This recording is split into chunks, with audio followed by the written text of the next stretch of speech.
अस्सलाम वालेकुम स्टूडेंट्स, मेरा नाम मोहम्मद हबीब अमीन है and welcome to my YouTube channel मेडिकोलॉजी।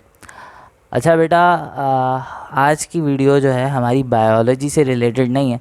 आज से जो है केमिस्ट्री स्टार्ट करूँगा on request of many student, जिन्होंने कहा था कि सर अगर थोड़ा सा केमिस्ट्री के बारे में भी आप गाइडेंस दे दें। तो ऑर्गेनिक केमिस्ट्री जो थोड़ी बहुत मुझे आती है उससे गाइड करने की कोशिश करूँगा और फिर आगे की बाद में देखा ही जाएगी। तो ऑर्गेनिक केमिस्ट्री से जो है यहाँ पर जो मैंने स्टार्ट किया है, होपफुली मैं अच्छा पढ़ा पाऊँ आप लोगों को। तो यहाँ पर जो है स्टार्ट किया है वो है पीएमसी के सिलेबस से। पीएमसी का जो सिलेबस है पाकिस्तान मेडिकल काउंसिल का, तो इसके अंदर जो है बेसिकली इसने जो अपना सिलेबस दिया है फॉर एमडी कैट, उसके अंदर जो चीज़ें मौजूद है मैं पहले उसको डिस्कस करूँगा एमडी कैट 2021 से। तो ये सिलेबस का पार्ट है, यानी आज जो हम पढ़ने वाले हैं पहला चैप्टर इसका, that is fundamental principle of chemistry, यानी केमिस्ट्री के बुनियादी उसूल, ऑर्गेनिक केमिस्ट्री के बुनियादी उसूल, ऑर्गेनिक केमिस्ट्री के बुनियादी उसूल। अच्छा भाई, वैसे तो ये बहुत बड़ा चैप्टर है, काफ़ी चीज़ें इसमें डिस्क्राइब करने वाली हैं, लेकिन जो है हम यहाँ पर जो है जो पीएमसी ने सिलेबस डिस्क्राइब किया उसी के अकॉर्डिंग, उसी में रिस्ट्रिक्ट रहकर बात करेंगे। तो बेटा देखो यहाँ पे क्या क्या चीज़ें हैं, दो मेन टॉपिक है। पहली चीज़ तो क्लासिफिकेशन ऑफ ऑर्गेनिक कंपाउंड और दूसरा है आइसोमेरिज्म। आइसोमेरिज्म काफ़ी बड़ा टॉपिक है और थोड़ा सा कॉन्सेप्चुअल भी है, स्टूडेंट को कंफ्यूज कर देता है। तो मेरी कोशिश ये होगी कि मैं आपको अच्छी तरीके से समझाऊँ। यहाँ पर जो मैं बुक्स को फॉलो करूँगा ना ये समझाने के लिए आपको, वो होगा एफटीबी फेडरल टेक्स्ट बुक और सिंध टेक्स्ट बुक। इन दोनों बुक से मेजरली चीज़ें पढ़ाऊँगा और फिर उसके बाद अगर ज़रूरत पड़ी तो पंजाब टेक्स्ट बुक को भी देखूँगा या फिर केपीके की बुक को, यानी उन बुक्स को भी देख लूँगा। लेकिन जो मेजर है ना, जो मेरा मेन फोकस होगा वो एफटीबी और एसटीबी के ऊपर होगा। इससे ही आपको अच्छी तरह से गाइड करूँगा क्योंकि इनका सिलेबस जो आया है ना वो भी इन्हीं के अराउंड ही टॉपिक से रिलेटेड है। सही है, तो मैं आपको पूरी कोशिश ये होगी कि इससे बनाऊँ। यहाँ पे मैंने क्या किया है, मैंने कुछ बुक के ही पैराग्राफ को यहाँ पर लगाया हुआ है और उसी के अकॉर्डिंगली आपको थोड़ा सा गाइड भी करता जाऊँगा। कुछ कॉन्सेप्चुअल चीज़ें, कुछ बुक की चीज़ें आपको क्लियर करता जाऊँगा और इस तरह से आपके लिए क्विकली इस चीज़ को पढ़ना आसान होगा। इस तरह से आपको रीडिंग करने की ज़रूरत नहीं पड़ेगी। आप इस लेक्चर को सुनोगे और आप अपने की पॉइंट्स बनाओगे, आपके नोट्स भी बन जाएंगे, आपकी तैयारी भी हो जाएगी। चलो भाई, इसका लर्निंग ऑब्जेक्टिव, ये चैप्टर को पढ़ने के बाद हमारे पास क्या क्या चीज़ें, हम किस काबिल हो जाएंगे, क्या क्या चीज़ें बताने के काबिल हो जाएंगे। तो ऑर्गेनिक केमिस्ट्री की डेफिनेशन क्या होगी ये हमें पता लग जाएगा और ऑर्गेनिक कंपाउंड क्या होते हैं ये पता होना चाहिए। फर्दर मोर हमें classification of organic compound on structural basis पे क्लासिफिकेशन पता होनी चाहिए। फंक्शनल ग्रुप्स के बारे में पता होना चाहिए और फिर उसके बाद आइसोमेरिज्म एंड इट्स टाइप्स। अच्छा जी, यहाँ पे मैं क्या क्या पढ़ाने वाला हूँ इस वीडियो के अंदर। इस वीडियो के अंदर पहले बेसिक डेफिनेशन बताऊँगा जो कि बच्चों को पता होती है, बिल्कुल बेसिक चीज़ें वो बताऊँगा। ये मैं बताऊँगा फेडरल टेक्स्ट बुक से और ऑर्गेनिक केमिस्ट्री का कंपाउंड्स के बारे में बताऊँगा। फिर उसके बाद स्ट्रक्चरल बेसिस के बारे में ना फेडरल टेक्स्ट बुक इतनी अच्छी तरह से डिस्क्राइब नहीं करता, सेंट टेक्स्ट बुक में इसकी डिस्क्रिप्शन मौजूद है तो उसको वहाँ से पढ़ूँगा। फंक्शनल ग्रुप जो है वो अभी फ़िलहाल यहाँ पर सिर्फ उसको आपको ओवरव्यू करूँगा। फंक्शनल ग्रुप को आगे आने वाली वीडियोस के अंदर हम डिटेल में एक एक फंक्शनल ग्रुप्स को पढ़ेंगे। यहाँ पे सिर्फ और सिर्फ उसको डिस्क्राइब करूँगा कि फंक्शनल ग्रुप होते क्या हैं। सही है, फिर उसके बाद आइसोमेरिज्म को अगली वीडियो से पढ़ाना शुरू करूँगा। अच्छा भाई, स्टार्ट करते हैं इंट्रोडक्शन से। बेटा इंट्रोडक्शन में क्या है, ऑर्गेनिक कंपाउंड से रिलेटेड, ऑर्गेनिक केमिस्ट्री से रिलेटेड बात की गई है। देखो सबसे पहले ये फेडरल टेक्स्ट बुक का पेज है, सही, फेडरल टेक्स्ट बुक से मैंने निकाला है। तो देखो सबसे पहली बात अगर आप देखें ये डिस्क्राइब कैसे करता है, ये पहले क्लासिकल डेफिनेशन बताएगा कि जो ऑर्गेनिक केमिस्ट्री को पहले समझा जाता था, ऑर्गेनिक कंपाउंड को पहले समझा जाता था। उसके बाद हम मॉडर्न डेफिनेशन पे आएंगे। क्विकली इसको पढ़ते हैं। तो ये कहा जाता है कि भाई there are two main classes of chemical compound, one is organic and other is inorganic. तो पहले जो है ऑर्गेनिक और इनऑर्गेनिक को जो है सबसे पहले और किस चीज़ पे, किस बेसिस पे डिस्क्राइब किया जाता था, basis of sources, on the basis of source कि कहाँ से ये लिया गया है।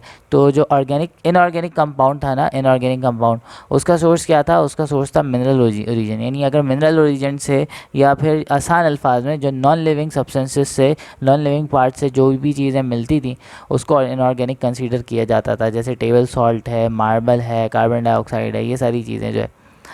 अच्छा भाई, उसके बाद क्या हुआ, अब जो प्लांट ओरिजिन या वेजिटेबल ओरिजिन या एनिमल ओरिजिन सब्सटेंसेस थे उनको ऑर्गेनिक कंसीडर किया जाता था, जैसे कि एसिटिक एसिड है, अल्कोहल्स हैं, टार्टरिक एसिड है, ये सारी चीज़ें जो है ना इनको ऑर्गेनिक कंसीडर किया जाता था।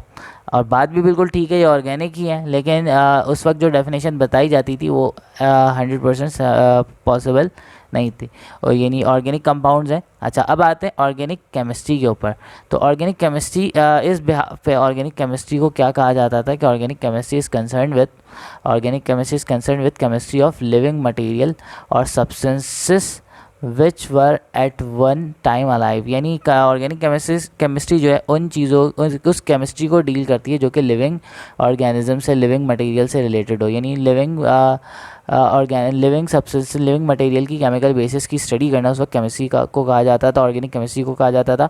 और ये भी कहा जाता था कि उन सब्सटेंसेस की स्टडी करना जो कि which were at one time alive, यानी फॉसिल्स के बारे में है कि फॉसिल्स के केमिकल कॉम्पोजिशन को, कंपोनेंट्स को स्टडी करना ऑर्गेनिक केमिस्ट्री के अंदर ही आता था।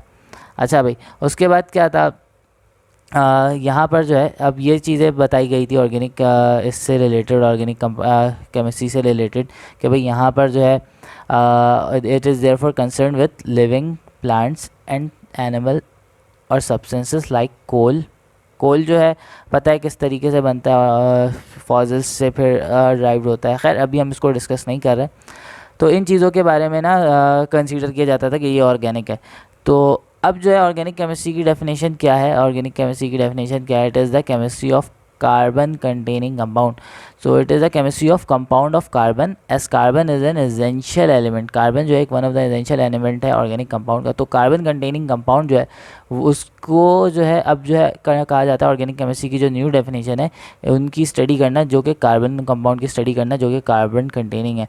Also there are some carbon containing compound as well which are not actually organic, जैसे कि कार्बन डाइऑक्साइड है, कार्बन मोनोऑक्साइड है, डाइसल्फाइड है, कार्बन डाइसल्फाइड है, कार्बोनेट्स है, बाइकार्बोनेट्स है, साइनाइड्स है, थायोसाइनाइड्स है। ये सारी चीज़ें जो है ये कार्बन कंटेनिंग है, लेकिन ये तो ऑर्गेनिक नहीं है। सही है, इसकी प्रॉपर्टीज़ जो है इनऑर्गेनिक जैसी ही थी। तो अब जो डेफिनेशन है, अब मॉडर्न डेफिनेशन जो है वो क्या है, organic chemistry is that branch of chemistry that deals with the study of compounds of carbon and hydrogen, hydrocarbon compound and their derivatives. यानी अब कहा जाता है कि भाई अब ऑर्गेनिक केमिस्ट्री उन कंपाउंड्स को डील करती है जो हाइड्रोकार्बन हो, यानी जिसके दरमियान कार्बन और हाइड्रोजन का बॉन्ड हो, या फिर इन्हीं के डेरिवेटिव्स हो, इन्हीं में से बनाए गए हो। तो ये तो है, ये फिर हमें बताया जाता है कि ये जो है ऑर्गेनिक कंपाउंड्स है, और इन सब की स्टडी करना जो है ऑर्गेनिक केमिस्ट्री कहलाता है। तो होपफुली पहला जो पॉइंट था कि भाई ऑर्गेनिक कंपाउंड को समझना और ऑर्गेनिक केमिस्ट्री को समझना हमें आ जाए, तो ये बात तो क्लियर हो गई कि भाई हाइड्रोकार्बन्स जो होते हैं, हाइड्रोकार्बन कंटेनिंग कंपाउंड और and their derivatives are basically organic compounds, and the study of the chemical basis and the study of chemical basis of this compound is called organic chemistry। अच्छा जी, ये बहुत simple सी चीज़ है। अब ज़रा आगे बढ़ते हैं कि एक चीज़ मैंने यहाँ पर निकाली है फेडरल टेक्स्ट बुक से, that is characteristics of organic compound. हमें कैरेक्टरिस्टिक्स के बारे में भी पता होना चाहिए कि ऑर्गेनिक कंपाउंड होता क्या, क्योंकि ऑर्गेनिक केमिस्ट्री और ऑर्गेनिक कंपाउंड दोनों चीज़ें उस बुक में, उस पार्ट में लिखी थी कि ये दोनों चीज़ें आपको पता होनी चाहिए। तो भाई सबसे पहली चीज़ है, पहला जो कैरेक्टरिस्टिक है वो है कंपोजिशन। तो कंपोजिशन क्या है, carbon is an essential constituent of all organic compound. Carbon जो है वो सबसे एसेंशियल है। जैसे अच्छा, लेकिन मैंने यहाँ पे ये भी बता दिया कि सिर्फ कार्बन नहीं है, बहुत से ऐसे भी कंपाउंड है कार्बन कंटेनिंग है लेकिन ऑर्गेनिक नहीं है। तो हाइड्रोकार्बन का होना, इनके डेरिवेटिव्स का होना लाजमी है। दूसरी चीज़ ये है, दूसरी कैरेक्टरिस्टिक्स है combustion. Organic compound with high percentage of carbon, organic compound with high percentage of carbon. ये याद रखना, ये बुक की लाइंस के लिए हो सकता है एज इट इज़ लाइन के साथ आपके पास क्वेश्चन आ जाए।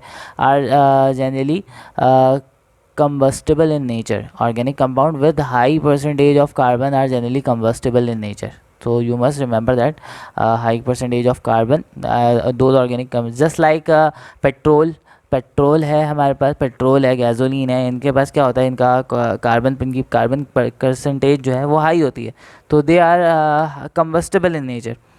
अच्छा भाई, इसके बाद जो है मेल्टिंग एंड बॉइलिंग पॉइंट, अगला जो है हमारे पास नेक्स्ट जो पॉइंट है हमारे पास वो है मेल्टिंग एंड बॉइलिंग पॉइंट। तो बेटा मेल्टिंग एंड बॉइलिंग पॉइंट क्या है, organic compound generally have low melting point and boiling points and are volatile in nature. सही है, वॉलेटाइल इन नेचर होता है, और इनका जो ऑब्वियसली अगर वॉलेटाइल है तो बॉइलिंग और मेल्टिंग पॉइंट तो लो ही होगा। सही है, तो वॉलेटाइल इन नेचर होते हैं, ये बात आपने याद रखनी है। आपके पास कोई क्वेश्चन आ सकता है, आपके पास कोई स्टेटमेंट क्वेश्चन आ सकती हैं कि select the statement about organic compound, और उसमें ये चीज़ें गिवन हो सकती हैं। अच्छा, अभी अब आगे पढ़ते हैं सॉल्युबिलिटी। तो सॉल्युबिलिटी के बारे में बता क्या है, organic compound with non polar linkage, organic compounds with non polar linkage are generally soluble in organic solvent such as alcohols, ether, benzene, etc. They are less soluble in water. अच्छा भाई, जो non polar linkage होता है ना, non polar linkage की बात क्या की गई है, नॉन पोलर लिंकेज जो है ये हाइड्रोकार्बन लिंकेज के बारे में बताया गया है। भाई फॉर एग्जांपल अगर ऑर्गेनिक कंपाउंड है जिसके अंदर कोई फंक्शनल ग्रुप लगा हुआ है, जैसे कि अगर हम बात करते हैं अल्कोहल की, OH जो है ना, ये अल्कोहल है, ये जो है हमारे पास कार्बन के साथ लगा हुआ है। तो अब ये जो है ऑल्सो ये इसके अंदर ऑक्सीजन की वजह से यहाँ पे कुछ ना कुछ पोलैरिटी तो होगी, लेकिन क्योंकि भाई ये अगर इसकी लंबी चेन है तो इस लॉन्ग चेन की वजह से जो है ना, ये जो पार्ट है, ये जो कार्बन कार्बन चेन बन रही है, ये जो है ये नॉन पोलर है। ये क्या है, ये नॉन पोलर है। तो इसकी नॉन पोलैरिटी की वजह से जो है ना ये लेस सॉल्युबल होता जाता है, और ऑर्गेनिक में ये सॉल्युबल होता है। मैं आपको एक एग्जांपल देता हूँ, जैसे कि अगर हम कंपेयर करें मीथानोल को ब्यूटानोल से,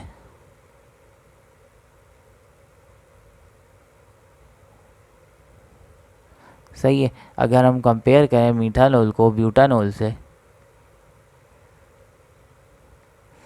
तो इन दोनों के मुकाबले में ना मीथानोल जो है ज़्यादा सॉल्युबल होगा, मीथानोल ज़्यादा सॉल्युबल होगा एज़ कम्पेयर टू ब्यूटानोल, क्योंकि इसके अंदर नॉन पोलर की जो लेयर है वो ज़्यादा है, तो नॉन पोलर लिंकेज इसमें ज़्यादा बड़ी है। अच्छा जी, आगे बढ़ते हैं। स्टेबिलिटी, अगला जो पार्ट है वो है stability.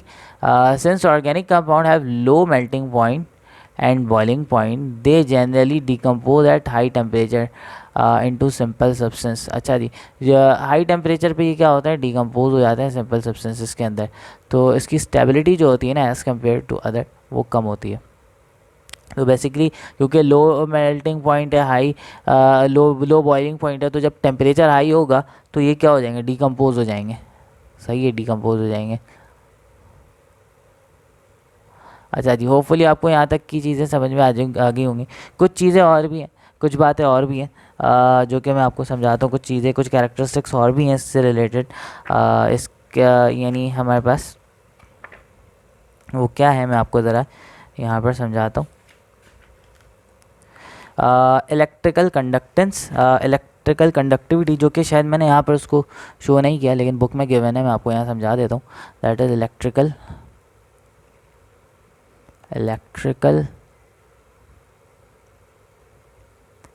Conductivity.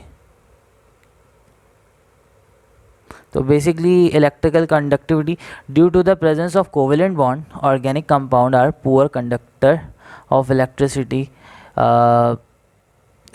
Both in fused state and in solution form. तो भाई due to the presence of covalent bond, you must remember that due to the presence of covalent bond, organic compounds are poor conductor of electricity both in fused state और in solution form। चाहे organic compound fuse state में हो या फिर solution form में हो, वो poor conductor होगा इलेक्ट्रिसिटी का। क्यों? क्योंकि जो है पुअर कंडक्टर होगा इलेक्ट्रिसिटी का क्योंकि कोवेलेंट बॉन्ड की प्रेजेंस की वजह से। You have to remember that. सही है। अच्छा भाई, सोर्स क्या होता है बेसिकली बेटा? सोर्स जो है आपको पता है नेचुरल सोर्सेज से ये ज़्यादा ऑब्टेन किया जाता है ऑर्गेनिक कंपाउंड। उसके बाद है rate of reaction. Their rate of reaction at are very slow and need specific condition. अच्छा भाई, इसके रिएक्शन को जो है ना अक्सर स्पेसिफिक कंडीशन की रिक्वायरमेंट होती है, बहुत स्लो रिएक्शंस होते हैं इसके। अच्छा जी, होपफुली यहाँ तक की बात आपको समझ में आ गई होगी। फ़िलहाल के लिए जो है ना, अभी इस वीडियो के लिए ऑलरेडी 14 मिनट्स यहाँ पर निकल चुके हैं। आगे की जो कहानी है, इससे आगे की जो बात है, अगली वीडियो में कंटिन्यू करूँगा पार्ट 2 के अंदर। तो बेटा अगर ये चीज़ अच्छी तरह से समझ में आ गई, ये वीडियो पसंद आई है, तो वीडियो को जो है लाइक ज़रूर करना, चैनल को सब्सक्राइब करना और अपने दोस्तों के साथ भी शेयर करना। Thank you so much. मैं पूरी कोशिश करूँगा कि आपको अच्छे से अच्छी तरह से जो है ना गाइड करूँ, और जितनी अच्छी तरह हो सके आपका कॉन्सेप्ट क्लियर करूँ ऑर्गेनिक केमिस्ट्री से रिलेटेड, और इसके एमसीक्यूज़ भी सॉल्व कराऊँगा इंशाल्लाह। Thank you so much. अपना ख्याल रखिएगा। अल्लाह हाफ़िज़।